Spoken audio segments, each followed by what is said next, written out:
Escuta-me, homem branco, eu sou a cordilheira e o rio, e o guanaco. Eu sou a terra e o pastiçal de ouro, e o milho prodigioso, e o cevadal azul. Tu viste algo mais poderoso do que minha grande esperança? Conheces algo maior do que meu silêncio? Bueno, gente, um grande prazer estar com vocês para mais um Cantos do Sul da Terra na TVE. Já vamos ver, então, quem vai estar conosco neste domingo. O de bato abafado de cortina batida, paramenta de aparato, não como a manjua, a ribeira das canelas o bramido, que craquela com o calcanhar unicipo, aos diques, ofertório das filhas, como enfeite, para que a lama de suas frontes lamenteie a língua do agüeiro que acaba por cuspi-las.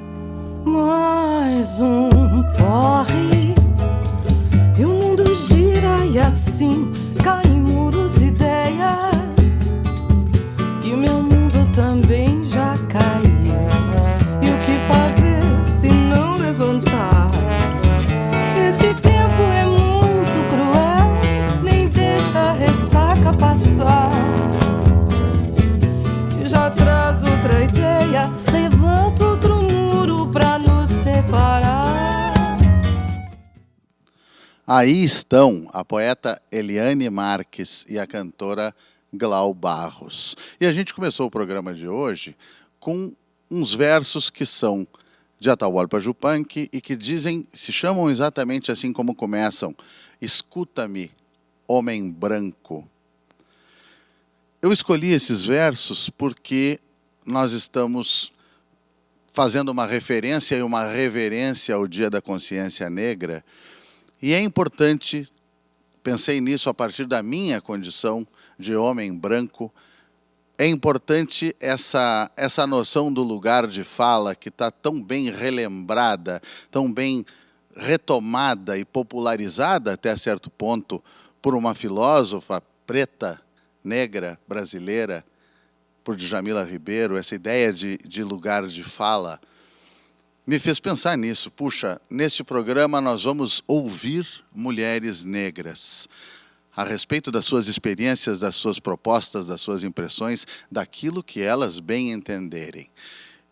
Eu fico nessa condição de escuta homem branco e, ao mesmo tempo, na condição de fazer a mediação para que todas e todos vocês escutem essas duas grandes produtoras de arte, de pensamento, de reflexão, de inquietude, como eu dizia lá no início, do nosso tempo, do nosso lugar, para a nossa sorte. Então, vamos conversar com a nossa primeira convidada. Ela é autora do livro O Poço das Marianas, finalista do prêmio da Associação Gaúcha de Escritores do Rio Grande do Sul, na categoria Poesia, e vencedora do prêmio Minuano. Eu estou falando com a Eliane Marques, que grande prazer de ter aqui. Buenas, Demétrio Xavier. É uma grande alegria te reencontrar aqui nos Cantos do Sul da Terra. Olha só, falei nos cantos, porque são vários. Pois é. São vários os cantos do Sul da Terra. Então, grande alegria estar aqui contigo. Faz já alguns anos que a gente se encontrou em outro Cantos do Sul da Terra, na rádio, tu falando sobre um trabalho teu daquela ocasião, enfim, com a tua caminhada já madura naquela altura. Estamos falando em 6, 7 anos atrás, e a gente já tinha programa para ficar semanas ali conversando. E eu queria primeiro te fazer uma provocação brincadeira. O teu buenas é muito natural, porque tu é uma fronteiriça também, né? Sim, sou natural de Santana do Livramento, na fronteira do Brasil com o Uruguai. E nasço das palavras dessa fronteira. Como poeta também eu me forjo nessa fronteira, mas como poeta e como psicanalista, eu tento expandir também os cantos dessa fronteira. Cada trabalho, cada poema, cada conversa é uma expansão, é uma dilatação dos limites dessa fronteira. Por isso o Poço das Marianas, porque o poço também é soleado, não é? É para o sul, mas ele também é para baixo, para cima, não sei se direi para o norte, mas ele também é para um outro canto. Então, sim, sou natural da fronteira, fronteiriça, mas uma fronteiriça que quer se expandir. E são algumas fronteiras, né? Isso pode parecer quase um lugar comum, mas é obrigatório pensar nisso, porque tu estás numa fronteira nacional, numa fronteira territorial, ou estiveste, ou tu trazes ela contigo, sendo de Livramento, mas existem as fronteiras étnicas, linguísticas, de gênero. Tu é uma transitadora de fronteiras, digamos assim, né? Bebendo água em distintos poços, cavando distintos, ou poços, né? Acho que seria o plural certo, mas enfim, cavando esses distintos mananciais da tua palavra.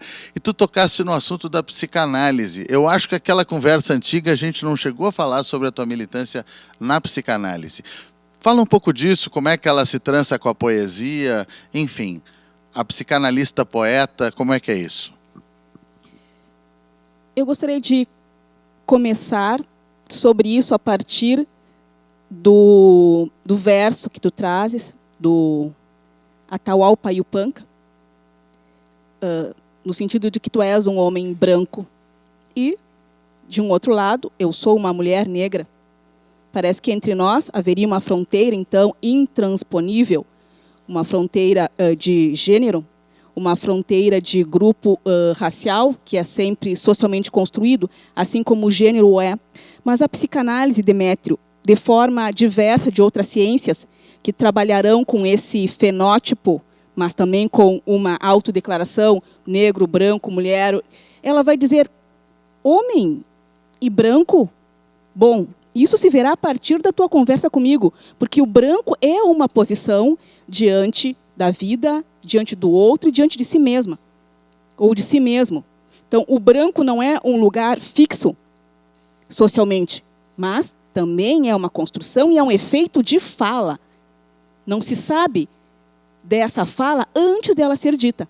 Então, a psicanálise, de modo um pouco diferente das outras ciências, vai trabalhar com um conceito de efeito da fala a partir de uma posição, e não com um lugar fixo de fala.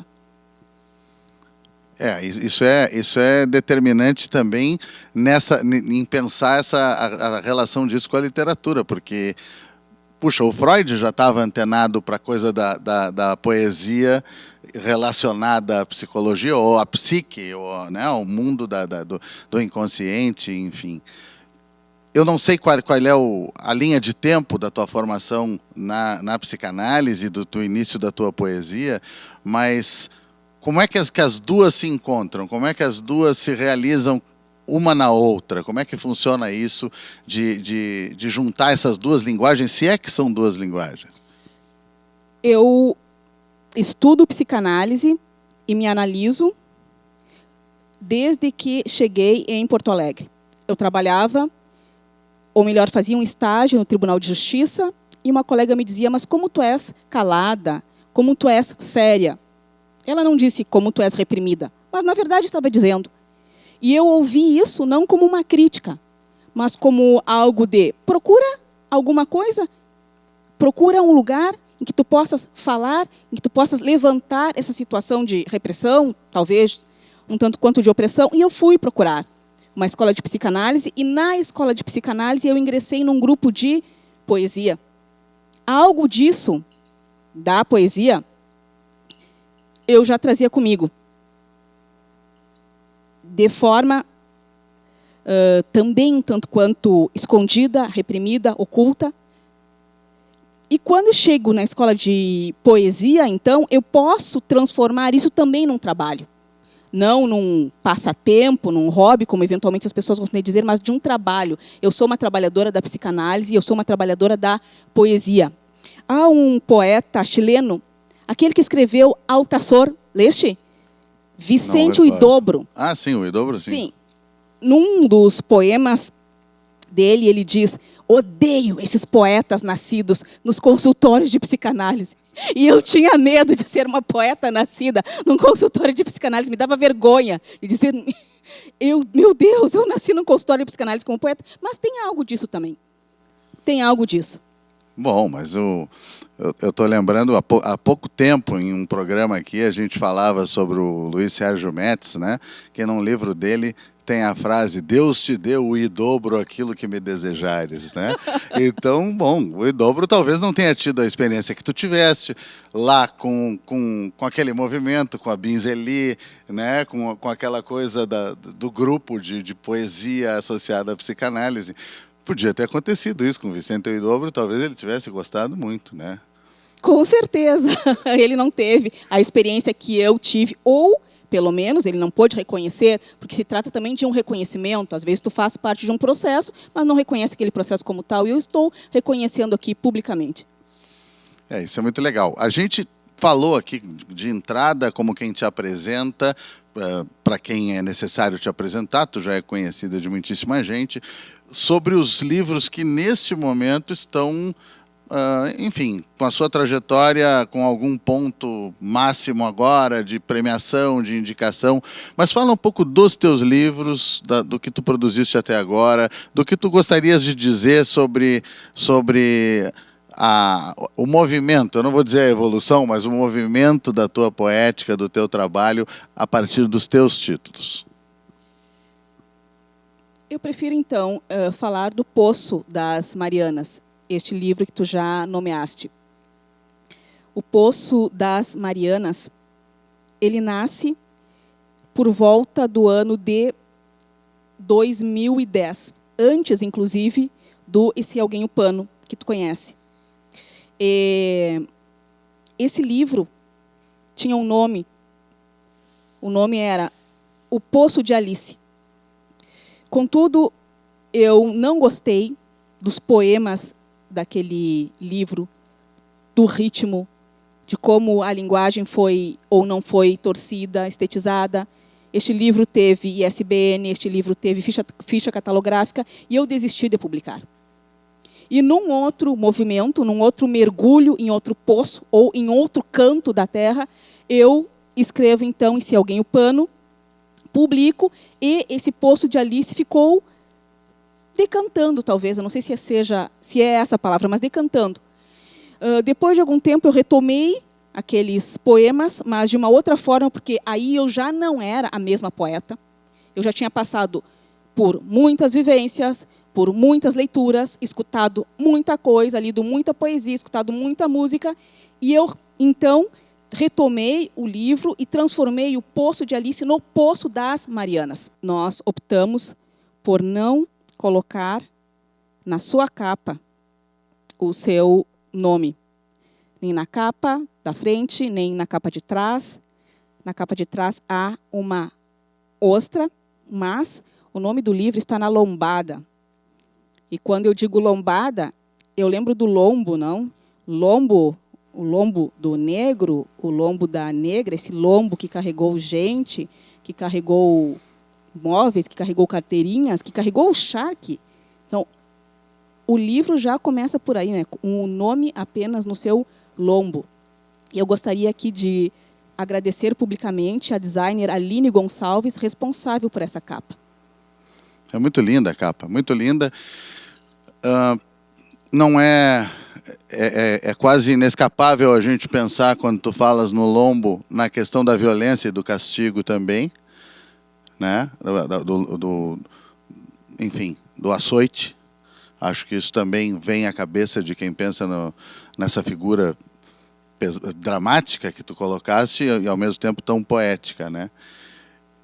O que marca este livro? Porque eu me lembro que, na minha leitura, o Se Alguém o Pano tinha algo extremamente forte, visceral, reativo. Também tinha um acompanhamento do prólogo, da intenção, né, da apresentação do livro. É assim? Quando tu falaste que houve uma mudança de um trabalho para o outro, de uma época para outra, como é que tu definirias este livro, Poço das Marianas, e como é que tu compararias com a tua poesia daquela época? Eu falo de amor no O Poço das Marianas, falando de raiva. Uma raiva contida, uma raiva estetizada. Esta raiva, tu me parece que aprendeste muito bem, está lá no Esse Alguém o Pano. Os versos de O Poço das Marianas continuam nascendo dessa raiva contida, estetizada, trabalhada. Esta raiva que vai se assentando sobre a própria linguagem, sobre a própria língua portuguesa, esta língua que os nossos antepassados tiveram que incorporar e que, inclusive, a sua maior ou menor familiaridade com essa língua os fazia serem classificados entre boçais ou ladinos. Então, essa raiva que vem, sim, de Esse Alguém o Pano, ela agora está posta em versos menores, em poemas também menores. Se o Esse Alguém o Pano é um livro mais seco, mais arenoso, O Poço das Marianas, ele faz jus ao nome. Ele é do molhado, ele é do lodo, mas ele continua um livro que trabalha, sim, uma certa raiva aí. Uma raiva necessária, uma raiva orgânica, uma raiva histórica. Como é que tu classificarias essa raiva? Porque, puxa, tu és uma escritora individual, uma artista, uma subjetividade, e ao mesmo tempo tu estás falando de algo extremamente coletivo e histórico. Tu acha que essa raiva deve estar? Pois é, Demétrio. Ontem eu estava lendo e estudando um texto,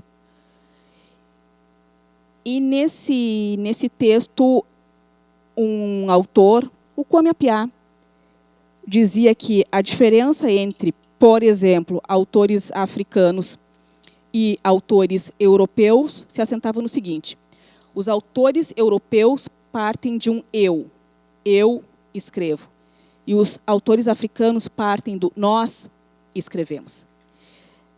Eu me coloco na categoria da mefricana. Trago esta categoria para dentro de mim, não como um ato de consciência, mas porque sou uma mulher negra mefricana. Eu sou o resultado do estabelecimento de fronteiras, mas também da expansão dessas fronteiras, como nós estamos falando desde o início dessa conversa. Então, essa raiva que eu trago, e não tenho vergonha nenhuma de dizer, não sou das poetas que querem apenas falar de amor, falo de amor, mas também falo desses outros sentimentos que são considerados menores. Não, nós temos esses sentimentos estão conosco. Por que eu não vou falar disso? Por que eu não vou estetizar isso? Então, sim, é uma raiva histórica, é uma raiva social.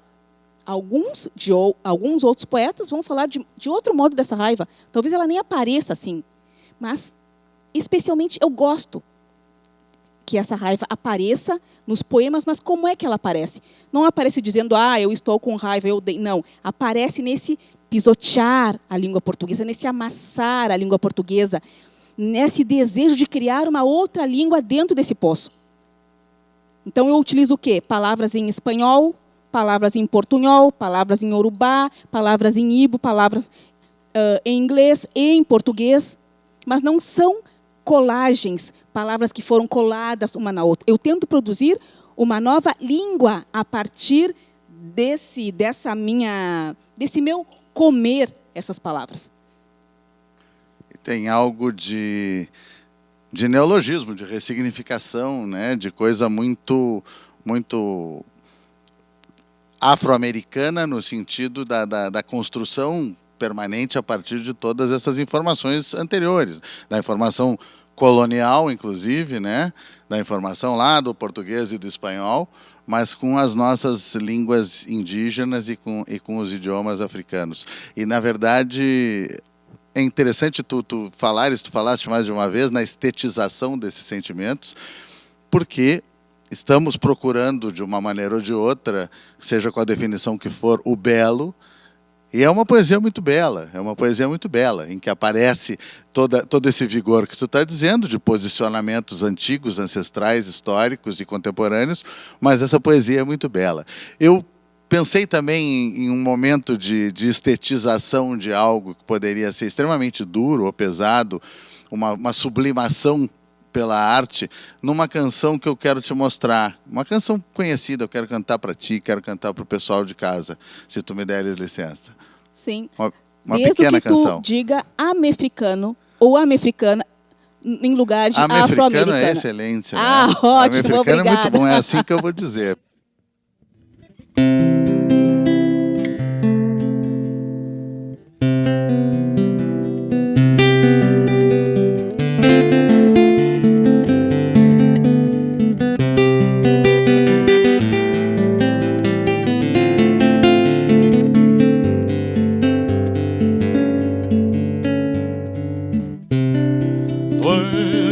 Duerme, negrito, que tu mamá está en el campo, negrito. Duerme, duerme, movida, que tu mamá está en el campo, movida. Te va a traer codornices para ti, te va a traer rica fruta para ti, te va a traer carne de cerdo para ti, te va a traer muchas cosas para ti. Y si negro no se duerme, tiene el diablo blanco y sas, le come la patita chacapumba, chacapumba, apumba, chacapum. Duerme, duerme, negrito, que tu mamá está en el campo, negrito. Trabajando, sí, trabajando duramente, trabajando, sí, trabajando y va tosiendo, trabajando, sí, trabajando y va de luto, trabajando, sí, trabajando y no le pagan, trabajando, sí, pa'l negrito chiquitito, pa'l negrito, sí, trabajando, sí, duramente, sí. Duerme, duerme, negrito, que tu mamá está en el campo, negrito, negrito, negrito.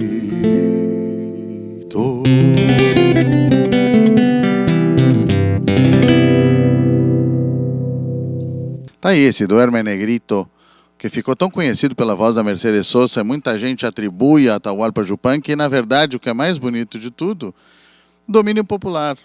Algo, a maneira mais terna e bonita como uma canção de ninar, mas contando algo tão terrível em termos de dificuldade de manutenção da vida dessa mãe com a sua criança, né? Naquela região Venezuela, Caribe, enfim, não se sabe exatamente de onde sai esse tema, né? Mas é por ali. Pois é.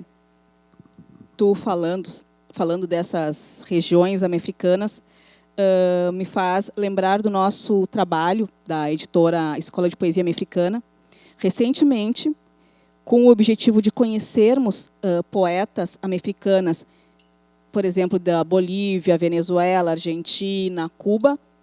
Nós lançamos a coleção Orissun Oró dentro de um projeto, entramos em contato com essas poetas, por exemplo, Regina Herrera, cubana, Graciela Gonçalves Paz, argentina, e Mayra Santos Febres, de Porto Rico.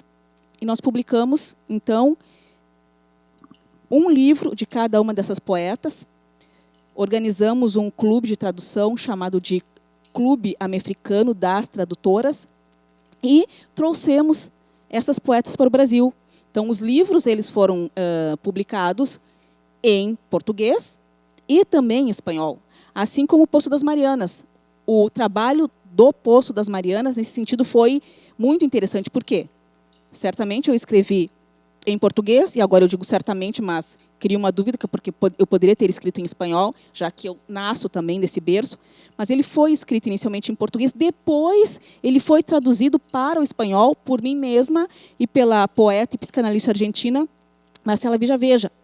E o resultado dessa tradução em espanhol, Demétrio, me fez voltar para os textos em português e reescrever os textos em português, porque havia uma palavra, por exemplo, em espanhol, que possuía um equivalente em português e a sonoridade ficava melhor naquele poema, então fui lá e troquei a palavra, às vezes troquei todo o verso em razão da sonoridade, então foi um trabalho excelente de conversa entre duas línguas. E aí aparece de novo a expansão da fronteira.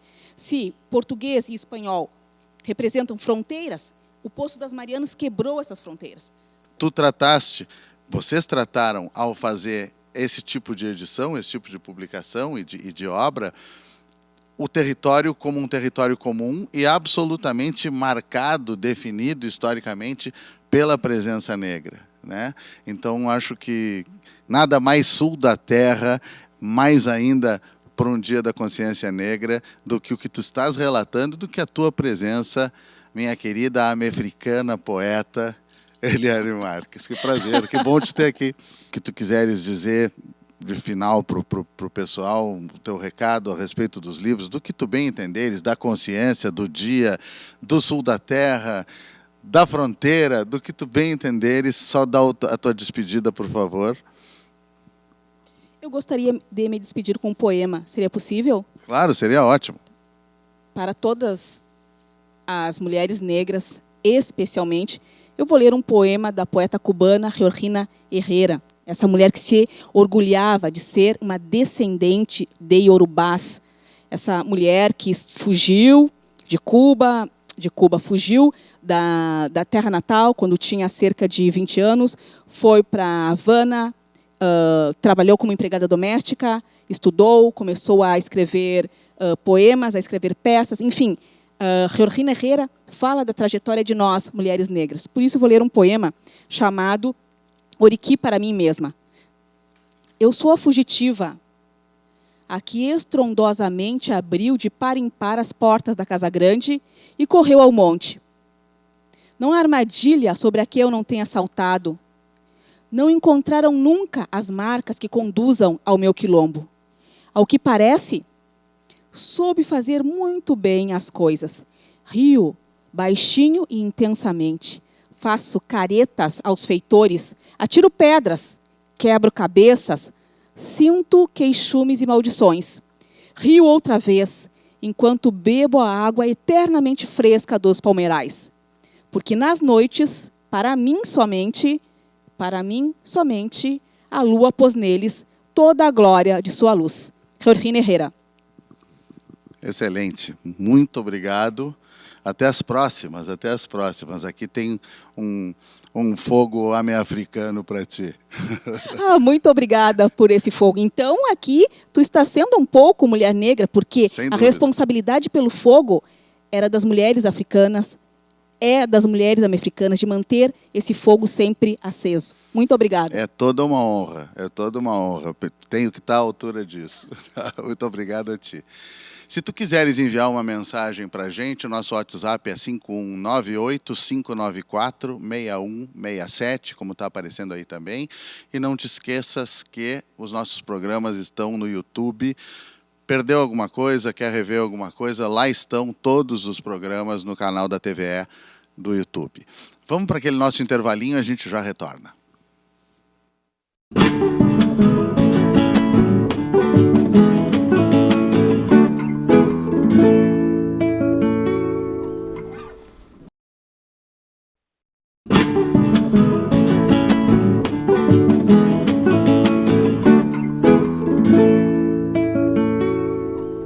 A gente retorna, então, para receber as convidadas que farão comigo este eito que falta do programa, do nosso programa do Dia da Consciência Negra.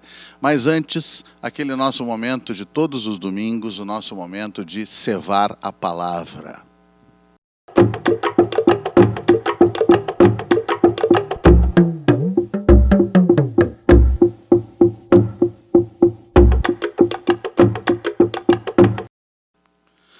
¿De dónde provienes tú, apasionable y exaltada. Tu sangre vio los ardores de la Nigeria expectante, con bada y de ébano arrogante el mapa de tu mirada. Tus axilas aromadas, vegetación de la ceiba. Paso de culebra tus caderas, muchacha negra. Virgínia Brindis de Salas, essa poeta afro-uruguaia, é uma preferida e é uma obra e uma pessoa com quem trabalhou, é a Eliane Marques, com quem nós conversávamos neste programa da Consciência Negra. E ela, Virgínia Brindis de Salas, é uma figura com uma trajetória muito dramática, uma pessoa que viveu apenas 50 anos, entre 1908 e 58, viveu a pobreza, viveu a miséria, chegou a, acho que se pode usar a palavra miséria, mas que teve uma poesia muito vigorosa e que chamou a atenção de grandes nomes da literatura do continente inteiro. Bueno, gente, eu havia prometido que nós escutaríamos, lembram lá no início do programa, nós escutaríamos mulheres negras ativas e ativistas no meio, no mundo, no ambiente, na luta cultural do Rio Grande do Sul, deste pedaço do sul da terra, neste nosso programa do Dia da Consciência Negra. E a promessa aqui está muito bem cumprida, continua como a gente teve na nossa primeira etapa de hoje, agora com a Glau Barros, com a Silvia Abreu aqui conosco. Prazer tê-las aqui. Prazer. Prazer é meu, nosso. A Glau acompanhada do Silfarney, esse iniciante no violão, nas artes da música. A Silvia fez um estudo, um levantamento justamente de pessoas que são atuantes na música, especificamente na cultura, pessoas afro-americanas, afro-gaúchas, e também ela pessoalmente trabalhou muito com muitas dessas pessoas, com muitas dessas obras. Queria que tu nos contasse um pouco disso. O que tu encontraste nesse segmento da cultura do Rio Grande do Sul que não estava tão fácil de ver, que estava sendo ocultado por uma razão ou por outra? O que tu tens a nos contar sobre isso? Então, essa pesquisa ela foi solicitada por meio da Gabriela Villanova, né, violista ali da OSPA. Ela estava fazendo um levantamento assim extraoficial assim dessa presença negra na música, dessa presença feminina negra na música. E na ocasião eu vinha trabalhando também num projeto junto a uma cantora da Bahia, que é um projeto que a gente está desenvolvendo lá, que é um levantamento de cantoras negras e afro-ameríndias, que agora a gente está chamando de, mudou até o nome, é cantoras afro-indígenas, né, que a gente está chamando. E com a Viviane Pitaia. Então eu tinha começado apoiando ela e dando consultoria nesse projeto lá na Bahia, que se transformou numa plataforma chamada Frequências Preciosas, e eu comecei a fazer o levantamento aqui em Porto Alegre, porque em algum momento a gente quer que essas identidades se cruzem, né?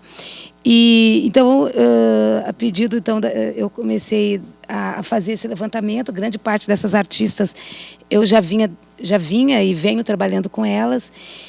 E acabou que aí a revista Carta Capital também se interessou e acabou publicando, né, esse texto, e teve uma repercussão até para além do que eu imaginava, assim, né? Foi uma coisa muito despretensiosa, mas foi a primeira vez em que eu dei nome, juntei um pouco de todas essas artistas que eu me lembrava, com quem eu tinha trabalhado e outras até com quem eu não trabalhei.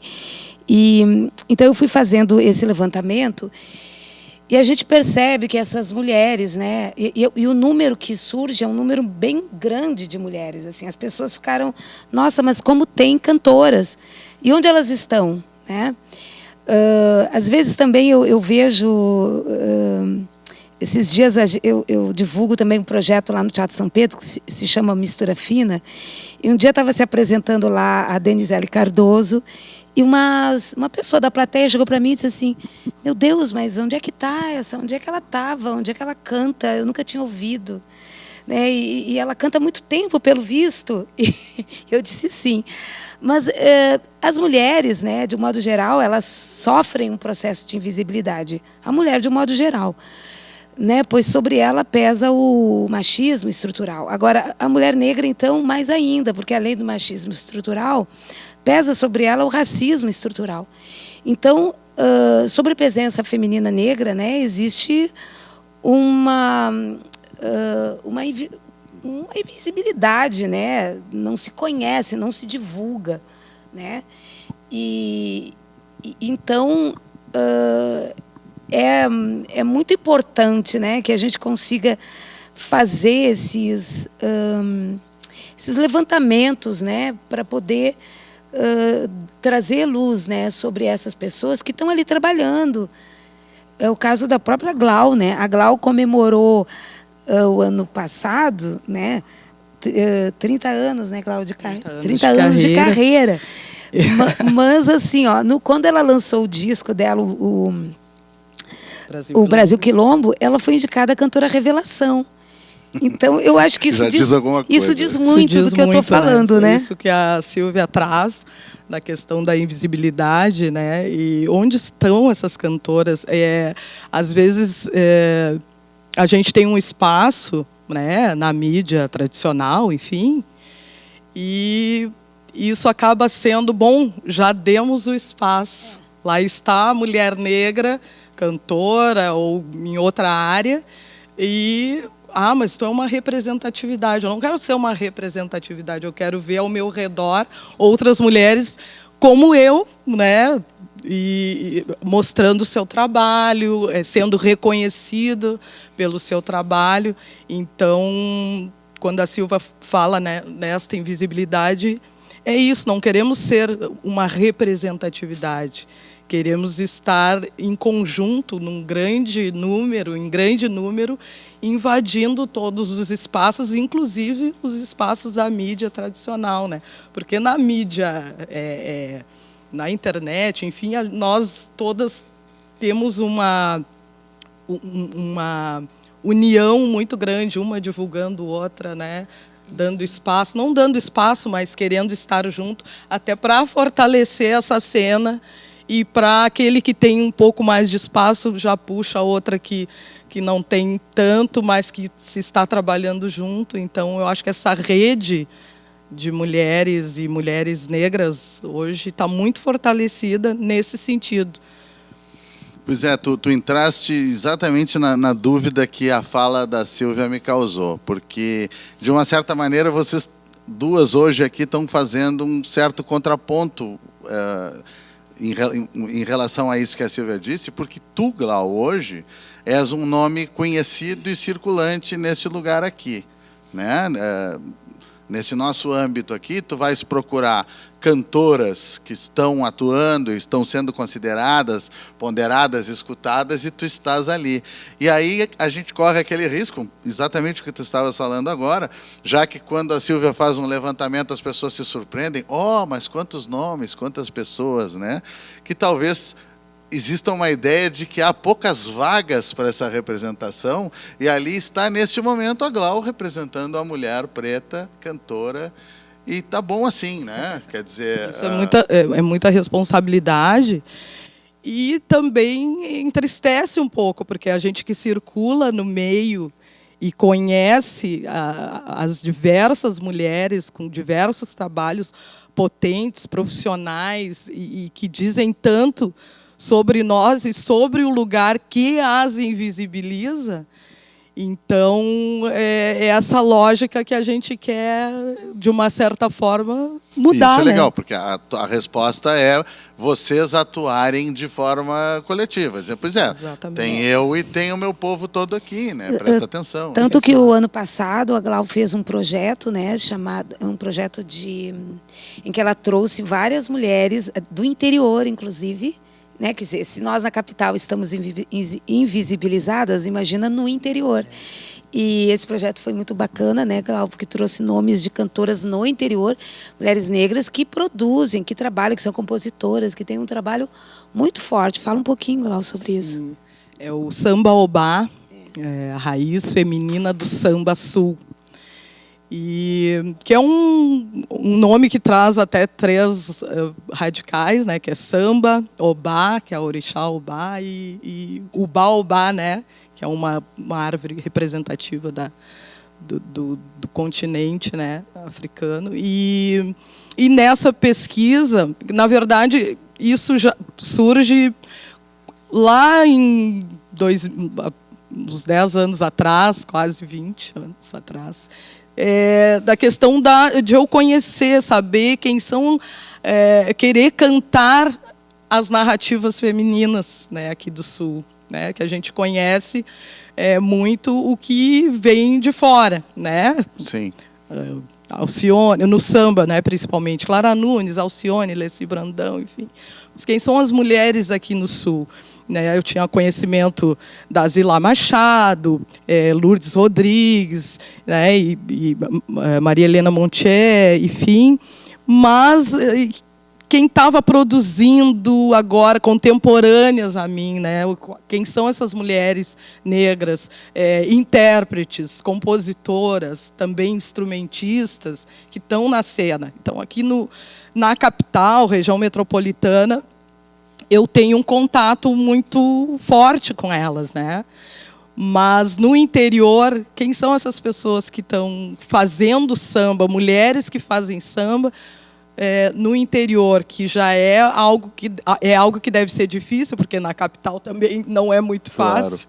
E compondo, inclusive, compositoras, inclusive, né? E a ideia foi lá em 2009, quando eu lancei o Estandarte do Samba, que era um espetáculo de samba, onde estava Sil Farney e outros músicos.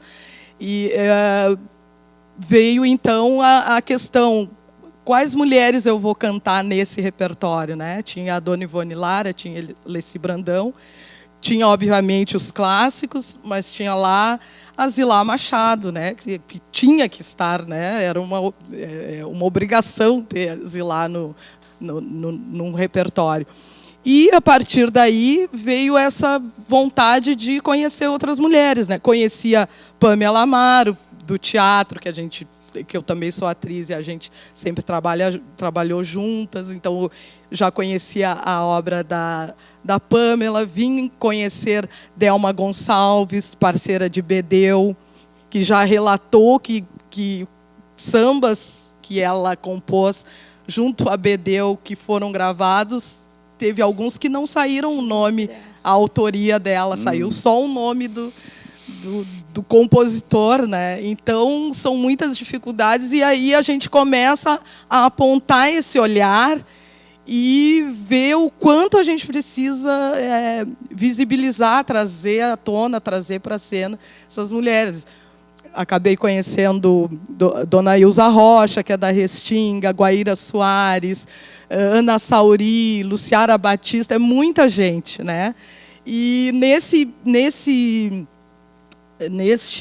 nesta pesquisa, então, que daí foi um projeto onde eu consegui realizar através de um edital, desses editais da Lei Aldir Blanc. Então, foram feitas, eu consegui mapear algumas cidades que tinham, na sua cultura, a cultura negra muito presente, né? Então, foi Pelotas, Rio Grande, Uruguaiana, pelo Carnaval, em Gravataí, que tem, né? Eu sou de Gravataí, temos escola de samba, enfim, e quilombos lá em Gravataí. E também São Borja, que tem uma história com samba, tem até um festival lá bastante frequentado e conhecido, né, que é de marchas e sambas. E fui fazer aí escolhi algumas cidades para iniciar, né, e conversei com essas mulheres, como é que era a cena, se elas conheciam outras mulheres, o que elas estavam fazendo, construindo, compondo, e dali saiu uma grande amizade. Inclusive as meninas de Pelotas já vieram aqui aqui na cidade. Muito interessante porque, assim, às vezes elas não tinham nem noção da importância do seu trabalho, né? Então, quando esse trabalho é mostrado, elas perceberam também o quão era importante esse trabalho Sim. que elas vinham fazendo. É interessante pensar que talvez a gente escute artistas de diversos estilos, de diversos gêneros, falando especificamente em música, né? Músicos de diversos gêneros dizerem algo parecido. Num espaço pequeno, num mercado, numa vitrine pequena, sempre vai ter um espaço para um roqueiro fazer sucesso nesse momento, um MPG fazer sucesso nesse momento, depois troca, porque tem poucas vagas. Mas isso não tá nos impedindo de escutar o que vocês estão falando, das barreiras que são políticas, são históricas, são estruturais, como tu disseste, relacionadas a gênero e relacionadas à condição de negro, né? É evidente que as brigas andam juntas, mas não é uma coisa que se dilui, é uma coisa absolutamente potencializada pela condição de mulher e negra. Isso é muito legal, um mapeamento desse é precioso, né? Eu te perguntaria, Glau, o que tu cantarias agora que te faria pensar no que tu estavas dizendo? O que tem a ver com esse mapeamento, com essas figuras? O que tu gostaria de cantar?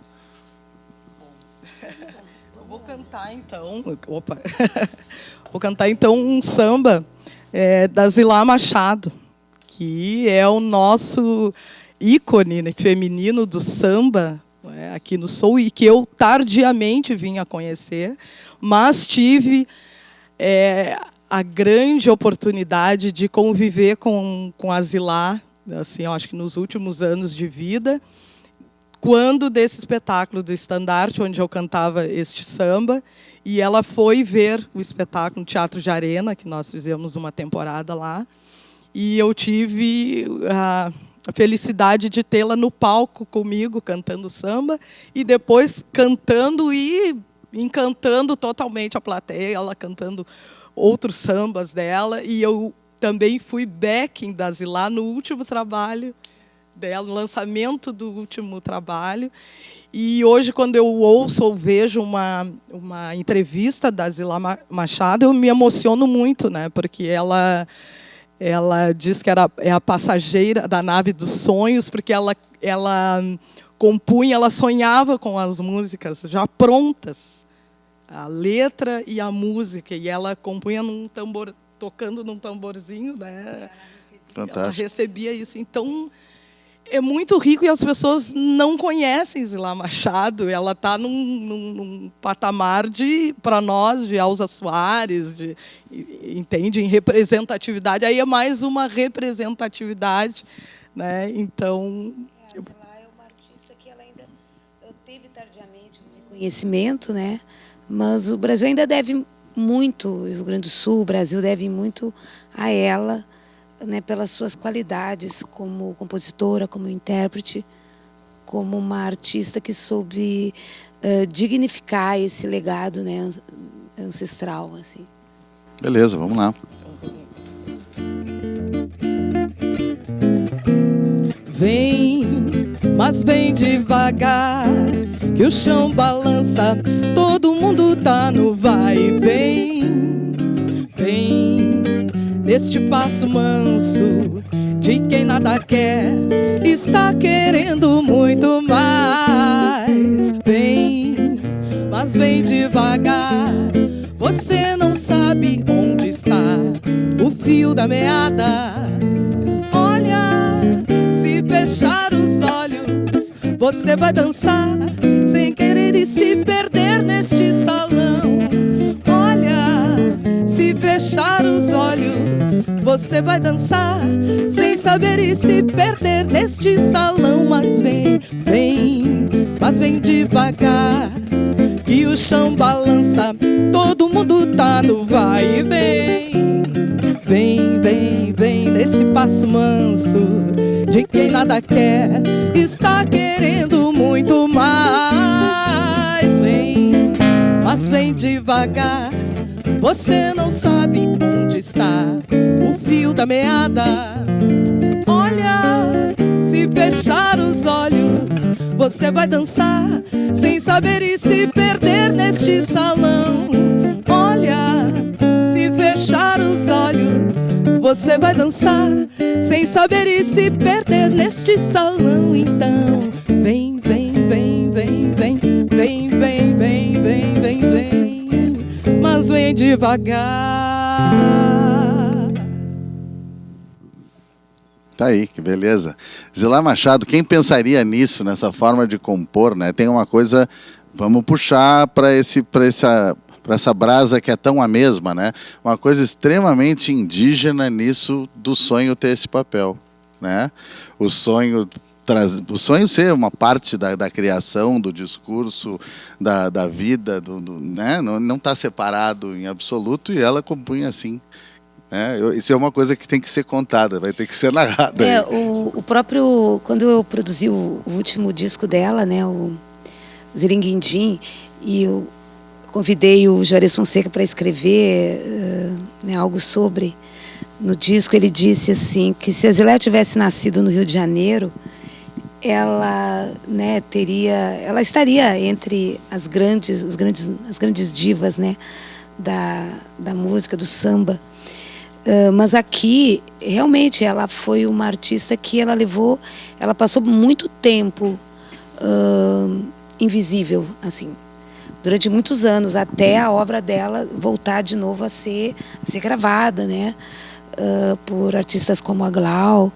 E então é uma luta que a gente tem há muitos anos, assim, de trazer nomes, né, não só como da Zilá, como a Glau, como a Pamela, como, enfim, todos os artistas que hoje a gente busca dar esse espaço, né, divulgando, eu como divulgadora também, né, sempre trazendo esses nomes de mulheres, esses representantes da cultura negra, né, que a gente precisa tanto mostrar esse legado, né, esse legado vasto. Sim. Mas quando o Juarez diz isso, que é uma provocação por um lado, e por outro lado é algo extremamente justo, né, que existem vitrines e espaços onde essas pessoas teriam muito mais facilidade, teriam aparecido já há muito tempo e com muito mais permanência, porque também tem isso, né? Às vezes a pessoa aparece numa temporada ali, aquilo que a gente falava, e troca de lugar com o próximo ocupante daquele pequeno espaço de divulgação e de visibilidade. Mas me provoca uma coisa, que é, será que a Zilá e outras tantas de que nós estamos falando, musicalmente, poeticamente, tem um trabalho similar a esse, por exemplo, no samba, né? onde o gênero é o mesmo. Existe algo que marque claramente o samba, o jeito de fazer samba aqui no Sul? Seja na poética, seja no tema, seja no ritmo, seja na instrumentação. Será que seria uma coisa natural ouvir esse nosso samba no Rio, em São Paulo, na Bahia? O que vocês acham disso? Eu converso muito assim com compositores daqui que foram para o Rio, ou do Rio que vêm para cá, né? E muitas pessoas às vezes se espantam com o samba no Sul, que é forte, né? E mesmo vem muitos shows de fora para cá. Nós temos o Carnaval, que tinha, né, uma batida um pouco mais característica, né, era mais, tinha um pouco mais de lentidão, vamos dizer assim, em comparação com a Rio de Janeiro. Enfim, hoje já está muito mais próximo do samba lá de cima, né? Mas eu acho que em qualidade, em poesia, eles são têm uma raiz muito comum, né?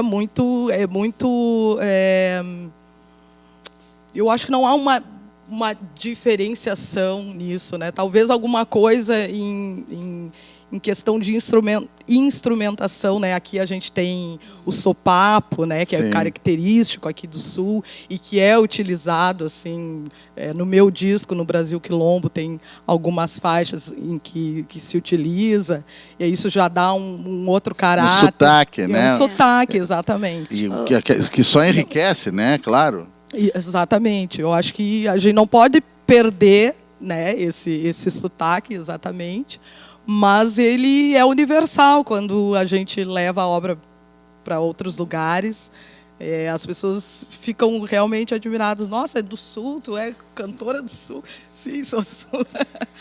Tá aí. Silvia Abreu, Glau Barros, acompanhada do Sil Farney, muitíssimo obrigado. Tivemos um belo papo, música boa. Enfim, só agradecer a vocês. E eu quero agradecer, né, a esse espaço e também deixar uma mensagem, né, para que a publicidade, para que os produtores de televisão e, enfim, deem cada vez mais espaço para a produção cultural negra, para a arte negra. É isso. Obrigada. Obrigado, Demétrio, pelo espaço, pelo convite e agradecer também a técnicos e todos. Muito bom estar aqui nesse programa falando de um assunto que é tão caro a nós. Bueno, gente, nós na verdade, é que ficamos agradecidos aqui e à disposição. E eu estou até de óculos aqui porque eu encerro sempre o nosso encontro nos domingos com algo de poesia. E eu perguntei para a Eliane o que ela queria que eu lesse dela, Eliane Marques, para encerrar o programa de hoje. Sobre as narinas, gordas gotas, qual amêndoas pela mão escusa, talvez o soluço das conchas pelo poço e seus pensos de sombra. Então, as fazedoras de chuva, salgaduras cujas folhas pútridas, com suas manjuas andrômedas, as fazedoras de chuva. E nós nos estamos vendo. Fiquem com um pouco mais da música da Glau Barros e até a próxima lua com o Cantos do Sul da Terra.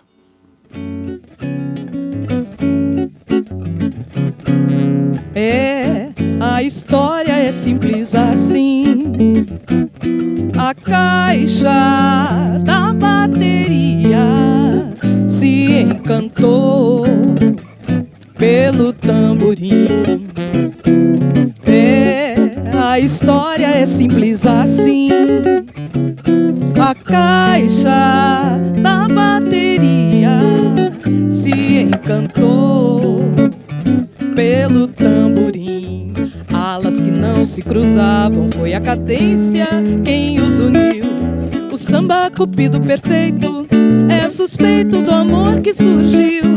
Um bamba perdido no samba sempre corre o risco de se encantar. A caixa vestida de branco repicou a luz do luar.